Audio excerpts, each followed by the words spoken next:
Greetings, YouTube. And yes, I do have a cat pillow today. At one time in D&D, race was class for a number of the different species that populated the D&D world that were playable races. Elf, dwarf, halfling comes to mind. And in later iterations of the game, those two concepts were separated so that you just played a class that happened to be of a specific race of your choosing.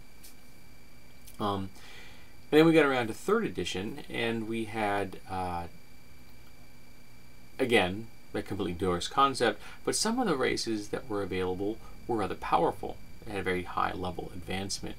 Inequity, there was a major imbalance. If you wanted to play certain races, you were going to be fairly far behind the curve because the race itself was very powerful. And so they compensated by having level advancement. So you may be starting 1, 2, or even some of the more powerful races 5 or 8 levels behind the other characters before you had any kind of character levels. And they introduced the idea of racial levels, where you would actually take class levels so that you could accumulate all of the different abilities that your race had over a course of time, so that you would be able to keep track, or at least in theory, with the same level advancement as your compatriots, until eventually you would then be able to take full-blown classes.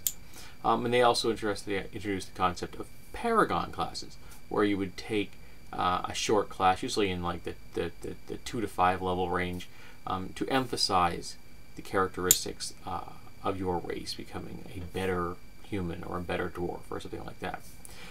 Really playing up the stereotype of the particular race that you were into. And this topic comes up again fairly frequently on the news groups and message boards and blogs that I read. Sometimes it's because people are discussing retro clones, which keep alive the concept of race is class, and because now people are talking about the D&D Next at the moment, so people are speculating what's going to be in there. Should, since everything seems to be up in the air, should race as class be brought back, or should it remain separate? It's different people have different views on it. So I'm making this video today in an attempt to garner some information from my viewers who are part of the RPG community. Do you like the concept of race as class? As is, when you play a dwarf, you're playing a dwarf, and that's it. That's who you are. Now, I don't know if I've ever mentioned this in the past. I think I may have here on my channel. I know I've mentioned it many times on news groups and message boards and such. But I despise the concept of race as class. You are more than your species. You are more than your genetic code. You are your choices. And to me, race as class says that you aren't more than your species. You are little more than an animal. That you don't have choices, that you don't make your own fate, that you are cast at birth into a role, and this is the role that you will play until you die.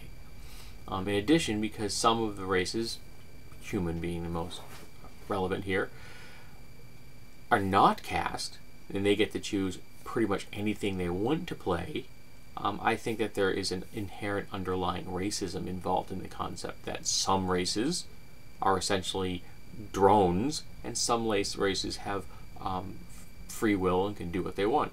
So I've never been a fan of the concept of race as class. I will admit that the level advancement mechanic in 3rd edition is something that never really sat well with me. And the savage species concept of playing racial classes, it worked in some ways, but I always wish there was a better way of adapting that. I think Pathfinder has a slightly better take on it because you have a slightly higher power level, so you can squeeze in a few more abilities for a race without having to bring in a level advancement or racial levels and things like that. And I'm currently doing an overview of the Pathfinder version of Oathbound, just basically the classes and the races and the prestige things and the things like that, not necessarily the full-blown setting. And they do it by you play a race, and if you'd like to, you can take feats that emphasize your racial abilities, which again is an idea that is prevalent in the OGL already. because in the original Oathbound that was 3.5, they did essentially had you having some massive differences with LA buy-offs and such, because a number of the races in the Oathbound setting are fairly tough. Natural weapons, armor, things like that.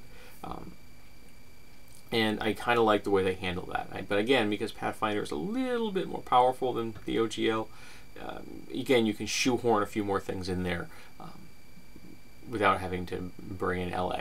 So, again, I'm happy with the way that Pathfinder handles it, but I'm still not thrilled. For example, I would love to play a werebear.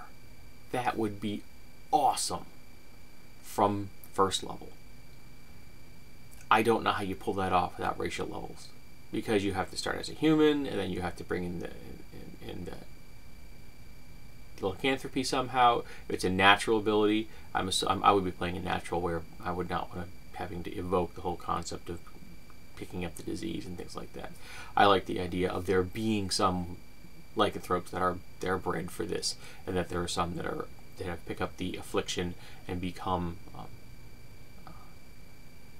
lycanthropes through happenstance.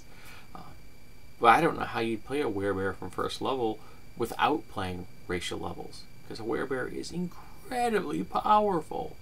I mean, you're a bear that's anthropomorphic. You've got claws and a bite. You've got natural armor. You've got scent. You've got all kinds of abilities that are part and parcel of being who you are. How do you pull that off?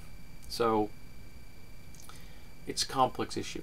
So I ask my viewers, do you like the concept of race as class, or do you want them separated completely, and that any race can play any class, as is the OGL and the Pathfinder concept? I'm interested in knowing. And at the moment, it kind of looks like I have a second head.